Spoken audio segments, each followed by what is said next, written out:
네, 크롱님들 반갑습니다. 박종환 작가입니다. 미 연방정부의 셧다운 해소가 사실상 확정 단계로 접어들고 있는데요. 비트코인과 암호화폐 시장은 다시 조정 국면을 보였습니다. 시장이 이렇게 투자자들의 기대만큼 속 시원하게 반등하지 못하는 이유 한번 점검해 보고요. 그런 가운데 현재 시장에서 포착되고 있는 중대한 시그널도 한번 말씀드려 보겠습니다. 네, 크롱님들 환절기 건강관리 잘 하시기 바랍니다. 이렇게 말씀드리면서 저도 지금 몸 상태가 좋지 못해가지고 평소보다 텐션이 조금 부족할 수 있는데요. 그럼에도 양해 부탁드리겠습니다.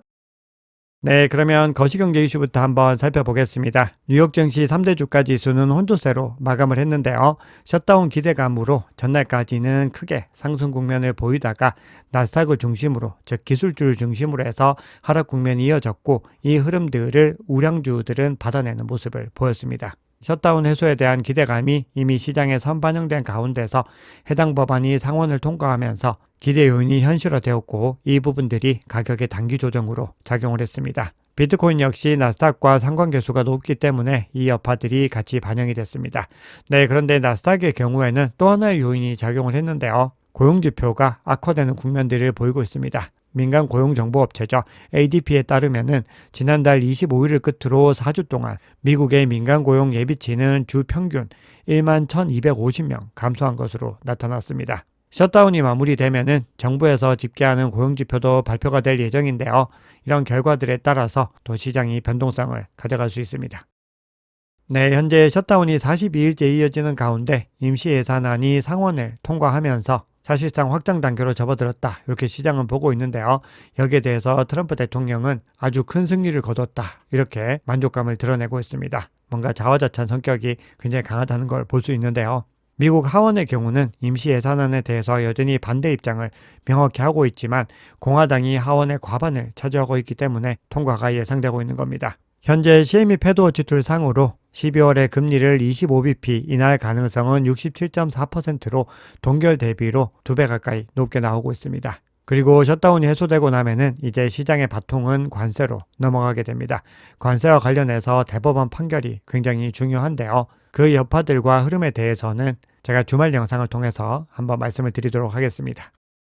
네, 그러면 현물 ETF 흐름도 간단하게 살펴보겠습니다. 그동안에 비트코인과 이더리움 모두 다 순유출 흐름이 더 가파르게 나타나고 있었습니다. 그런 가운데 전날에는 순유출과 순유입이 사실상 거의 없는 제로 상태로 수렴을 했습니다. 그동안에 계속 순유출이 더 우위에 있었기 때문에 매도세가 진정되는 국면이다라는 점에서 일단은 긍정적인 시그널로 봐야 할 것 같습니다.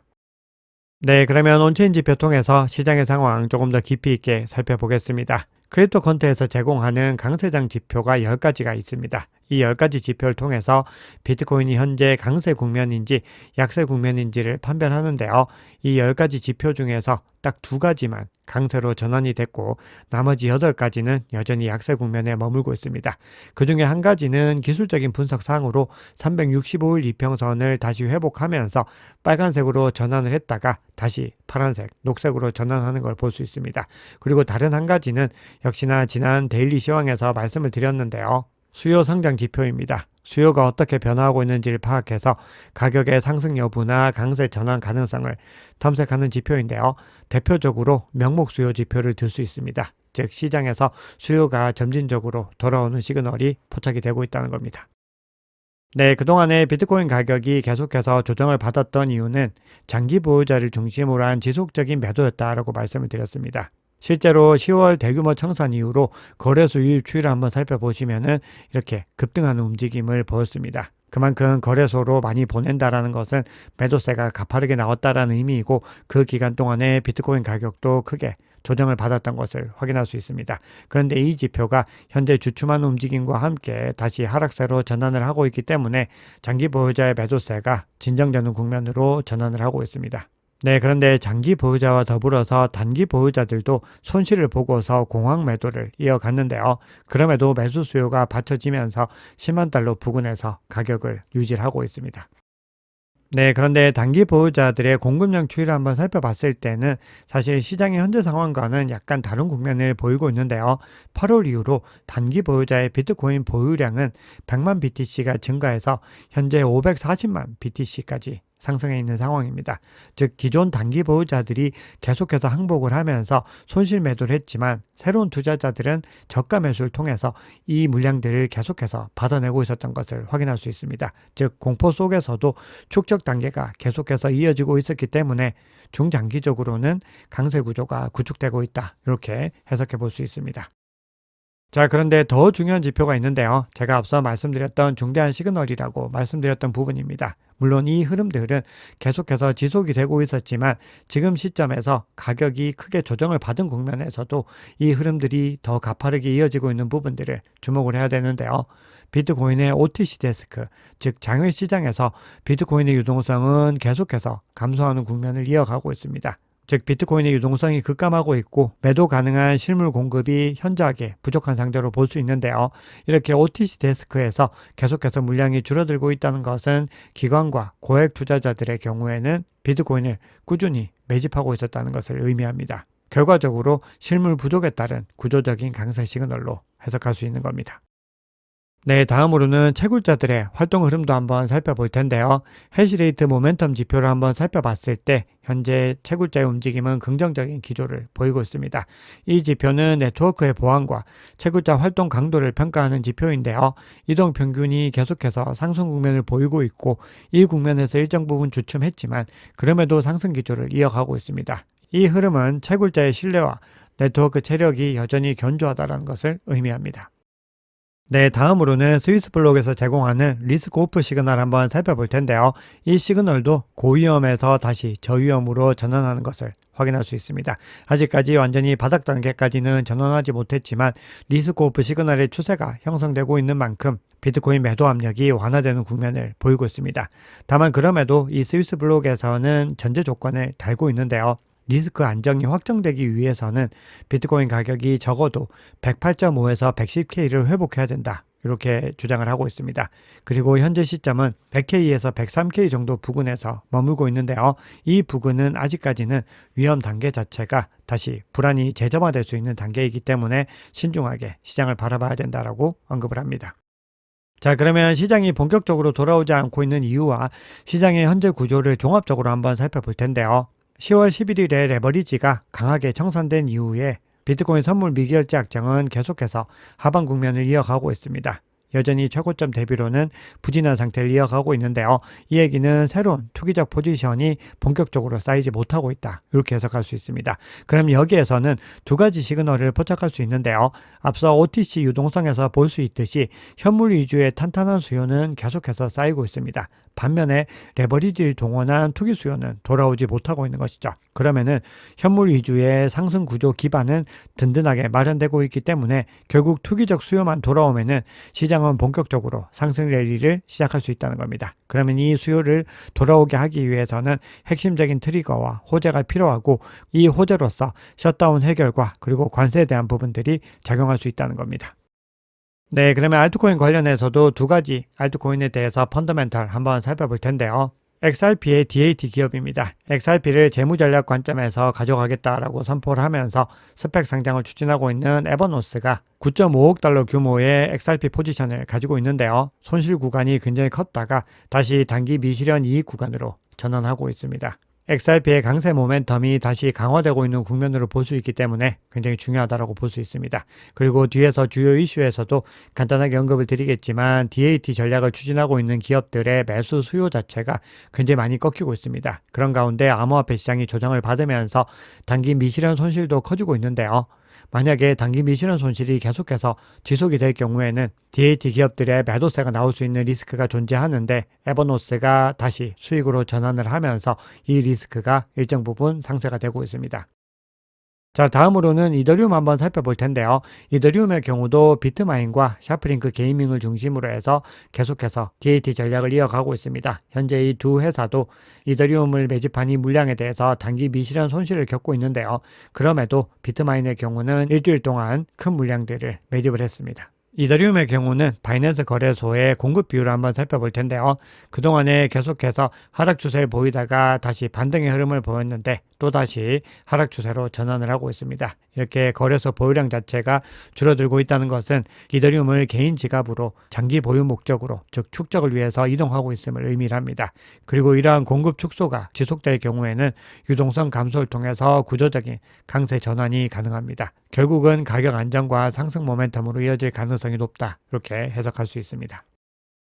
네, 시장의 반등을 이끌 수 있는 중요한 호재는 무엇이 있을까 한번 살펴봤을 때 알트코인 현물 ETF가 지속적으로 승인되고 있는 것을 볼 수 있는데요. XRP 현물 ETF 출시도 이제 임박한 것으로 나오고 있습니다. 블룸버그 인텔리전스의 ETF 전문 애널리스트죠. 에릭 발주나스가 XRP 현물 ETF 출시가 임박했다, 이렇게 이야기를 하면서 커네리 캐피털이 8A 양식을 제출했고, 이 얘기는 현지 시각으로 목요일까지는 ETF가 출시되는 것을 의미한다, 이렇게 얘기를 하고 있습니다. 즉 이번 주 안에 XRP 현물 ETF가 출시될 가능성이 매우 높아졌다, 이렇게 볼 수 있습니다.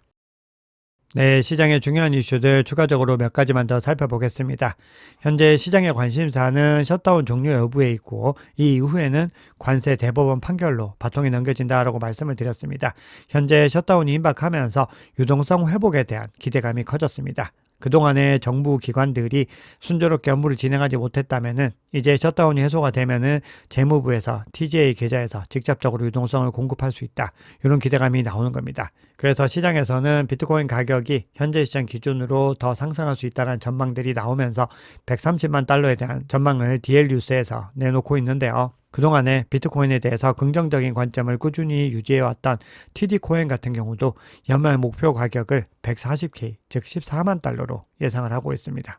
그런데 반대 의견들도 존재하고 있습니다. 테넥스 리서치의 마르쿠스 틸렌 같은 경우는 만약에 비트코인 가격이 10만 달러, 즉 100K를 하회할 경우에는 93K까지 급락할 가능성이 있다, 이렇게 주장을 하고 있습니다. 실제로 100K를 하회할 경우에는 다음 중요한 지지 구간이 93K와 94K 사이에 형성이 되어 있습니다. 그래서 현재 시점은 365 이평선을 중심으로 움직이고 있고, 지난주까지도 100K를 하회하는 움직임들을 보여줬기 때문에 단기적으로는 하방이 탈할 가능성에 대한 부분도 염두에 두시고서 투자 전략 이어가셔야 됩니다. 자, 그리고 강조드렸듯이 암호화폐 비축 기업들, 즉 DAT 기업들의 매집량 자체가 4개월 사이에 95% 이상 줄어들었기 때문에 만약에 이 기업들이 투매를 하게 되면은 역시나 시장에 충격적인 타격을 줄 수 있다, 이렇게 전망하는 입장들도 있습니다. 이 부분에 대해서는 저도 주말 영상을 통해서 말씀을 드렸는데요.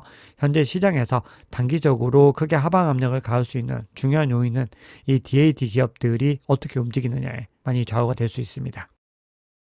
네, 그러면 바이낸스 CVD와 코인베이스 프리미엄 그리고 차트 관점 살펴보시면서 오늘 시황 마무리해 볼 텐데요. 바이낸스 CVD 상으로 봤을 때 여전히 가장 큰 규모의 갈색 고래는 매집을 이어가고 있습니다. 그리고 가장 작은 주황색도 매집 추세를 이어갔는데요. 반면에 두 번째로 큰 보라색이 물량을 급격하게 던지고 녹색도 같이 동참을 하면서 전체 주문량 자체는 크게 하방 압력을 받고 있습니다. 코인베이스 프리미엄 지표도 현재 음수 영역에 머물고 있으면서 다시 하방 압력이 강해지는 것을 볼 수 있습니다. 즉 아직까지 미국 기관 수요도 본격적으로 돌아오지 못하고 있는 것을 볼 수 있습니다.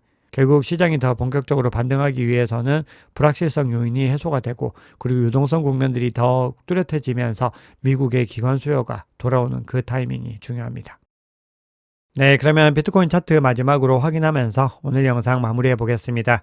비트코인 가격이 하루 사이에 큰 변동성을 보였습니다. 근데 움직임 한번 살펴보시면은 하방 압력을 받았지만 365일 이평선을 정확하게 지켜내고 있습니다. 그럼에도 22평선을 명확하게 회복하지 못하고 있기 때문에 현재 비트코인 가격은 아직까지는 단기 방향성을 확정하지 못하고 있다, 이렇게 볼 수 있습니다. 재차 365일 이평선을 테스트하게 됐을 때는 이 구간을 일시적으로 또 하방이 탈할 가능성도 염두에 둬야 됩니다. 그럼 이 하단으로 피보나치 0.5 구간까지 한번 보시면서 대응 전략을 가져가셔야 되고요. 본격적으로 반등을 하기 위해서는 결국 단기적으로는 22평선 그리고 추세 전환 시그널을 조금 더 명확하게 확인하기 위해서는 52평선까지 회복하는 것이 중요합니다. 그리고 조정 기간이 길었던 만큼 단기 보유자 실현 가격을 하방 이탈한 구간들도 길어지고 있습니다. 그러면은 단기 보유자 실현 가격에 도달했을 때 이 단기 보유자들이 원금이라도 회복하자, 이런 심리로 매도세가 강하게 나올 수 있기 때문에 더 본격적인 상승 추세 전환 반등을 위해서는 단기 보유자 실현 가격을 회복하고 이 구간에서 지지에 성공하는 것이 중요합니다. 현재 RSI는 이평선에 맞닿고 있고 MACD 같은 경우는 골든크로스가 나타나기 직전에서 주춤하는 움직임을 보이고 있는데 약세 추세가 계속해서 약화되는 국면이기 때문에 현재 시장은 반등을 위해서 굉장히 치열하게 접전을 벌이고 있다. 이렇게 해석할 수 있습니다. 네, 오늘 준비한 얘기는 여기까지입니다. 여러분 오늘 영상이 도움이 되셨다면 구독, 좋아요, 댓글, 알림 설정 정중히 부탁드리겠습니다. 지금까지 박 작가였습니다. 감사합니다.